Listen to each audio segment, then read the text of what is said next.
We get things going here on NFL Live with some breaking news out of Dallas. Adam Schefter, what's going on?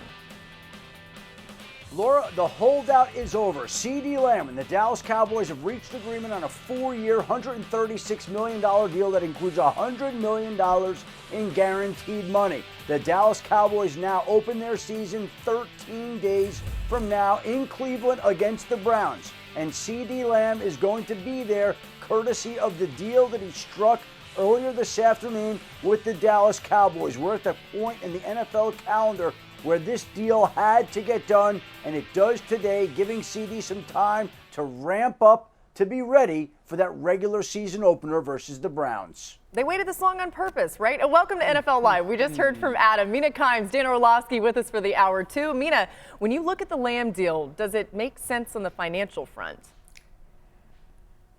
Is water wet? Is the sky blue? Does Dan Orlovsky love unseasoned food? I don't mean to be pat, but this is one of the easiest decisions that Dallas has ever had to make because it was very obvious. Adam Schefter has made it obvious this entire offseason that this deal would get done, and for good reason. CeeDee Lamb was one of the best receivers in the NFL last year. He has been for a few years, but last year he was exceptional, leading the league in targets, catches, yards after the catch. A great next-gen stat called catch rate over expected, catches over expected. He also led the league that basically looks at whether receivers should complete a catch based on how open they are and where the defenders are. CeeDee was the best in that. He has this rare blend of winning at all three levels, but catching everything thrown his way. He's unbelievable with the ball in his hands. I have no questions about CeeDee Lamb. I have questions about the rest of the Dallas receiving corps, but CeeDee Lamb was never in question for me. I thought you were going to end that with I have questions about my food. So I don't, it's not that I don't like any flavor, just minimal flavor. Minimal. Yeah, I mean, go-to guy. That's really what he's become over the last two seasons in this offense. And we've kind of seen him in a bunch of different places. There's not a ton of receivers that are the go-to elite number one guy that also move around in the way that CeeDee Lamb moves around. And I think, Mina, you just touched on it when it comes to how much production he had last year. And that's really going to be, for me, the big question. Now that the deal is done, is how much volume are they going to be asking of him, and then can they rely on? I mean, this is a guy that led the NFL in targets. He was top 5 in routes run. And the question is going to be like, can the Cowboys navigate that very fine line of the beginning part of the season? I think they go Cleveland, New Orleans, Baltimore. Can they navigate those first couple weeks and stay afloat while they get CeeDee Lamb into kind of the necessary football shape to be one of those top 5 target type of receivers that he's been? Yeah, it makes you kind of think, and Adam, Mina alluded to this too, this is the most no-brainer deal ever. Why does something like this take so long? Well, I think both sides were stuck in, and both sides wanted the deal to go their way. And my understanding is that for the previous weeks, the two sides were about roughly $1 million a year apart on average. And it gets to a certain point where you say, the season is upon us. There's no reason to take this any further. And if it costs Dallas some extra money, then fine. That's what it is. It shouldn't have gotten to this point. It's surprising, frankly, that it did. But sometimes that's what happens with deals in the NFL. It's happened in Dallas before, and deadline spur actions. We've heard it before. We'll hear it again. But it's true. And I think this deal now is the first domino. And now you wait to see if it'll have any bearing on the Jamar Chase situation in Cincinnati, some of the other deals that are out there. But the first domino is falling. And I would think every team out there with an unresolved, significant situation, whether that's Chase in Cincinnati, Ayuk and Trent Williams in San Francisco, Hassan Reddick in New York, every team has to be going back to revisit that situation to figure out if there's a way to resolve it this week before preparations begin for the regular season opener. Let's go there, okay? Lamb is now making $34 million per year, second only to Justin Jefferson among non-quarterbacks. He's the 5th wideout to be making $30 million or more per year, along with A.J. Brown, Amon-Ra St. Brown, and Tyreek Hill. All 5 of those deals were signed this offseason. So we're back on NFL Live with breaking news that hit earlier today, and it is all about CeeDee Lamb. He signed a massive new contract with the Cowboys. It's $136 million for 4 years. Now, here's more from the Cowboys. They just spoke about CeeDee's deal getting done.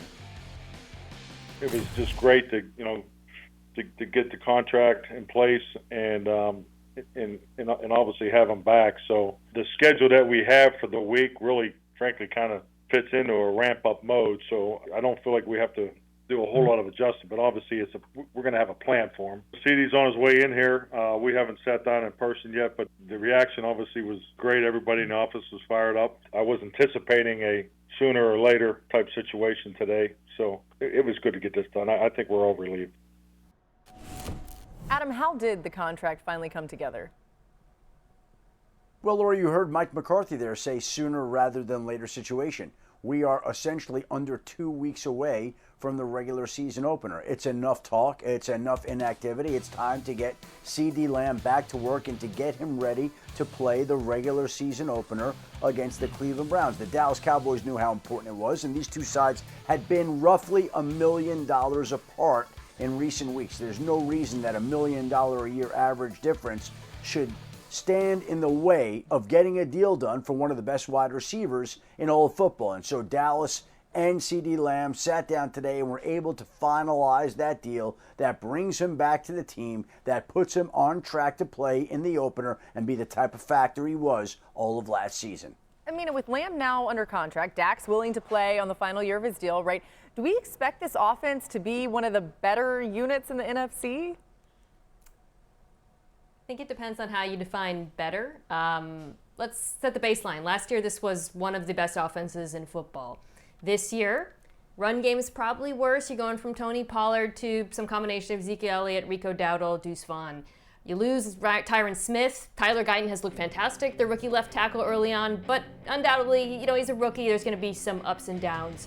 I think whether or not this offense can come anywhere close to where they were last year is going to come down to a couple of things. Can you get a leap from one of the young receivers? Talking about Jalen Tolbert. Jake Ferguson, by the way, very underrated tight end. Can he take another leap? And then I think beyond the play of the offensive line, Mike McCarthy, I think there were some really smart adjustments he made last year with the offense. Clearly, it was very effective.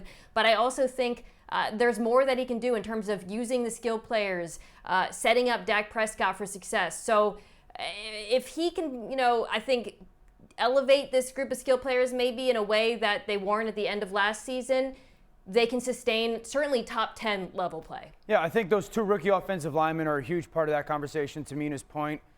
The change last year was less static, more movement, and both that was pre-snap and then the way they went about their action post-snap. They had a ton of more production, I would say, in that. Are they going to live in that world, or is there going to be a little bit of regression?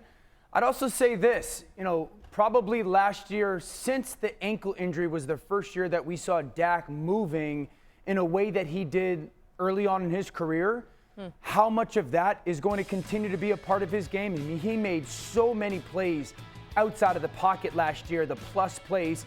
And Brandon Cooks was pretty darn clutch down in the red zone for everyone saying like number 2 receiver type of thing. So can those two things be, consistent calling cards for that offense? I think the offense, we sort of know what that looks like, but another hit to the defense with DaRon Bland. He's going to have surgery out 6 to 8 weeks projected.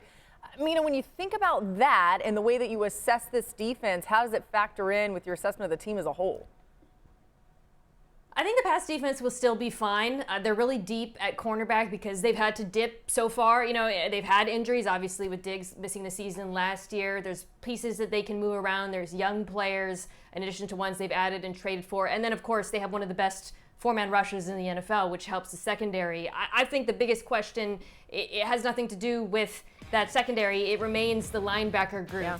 You go out, you add Eric Kendricks, you're leaning on young players like DeMarvion Overshown, who they drafted last year. He was injured. Can Mike Zimmer get a better play, from the second level? Can they stay on the field so he doesn't have to play as much dime against teams that are going to go heavy and run the ball? That, to me, is going to be the single biggest determinant as to whether or not this defense can still play at a high level.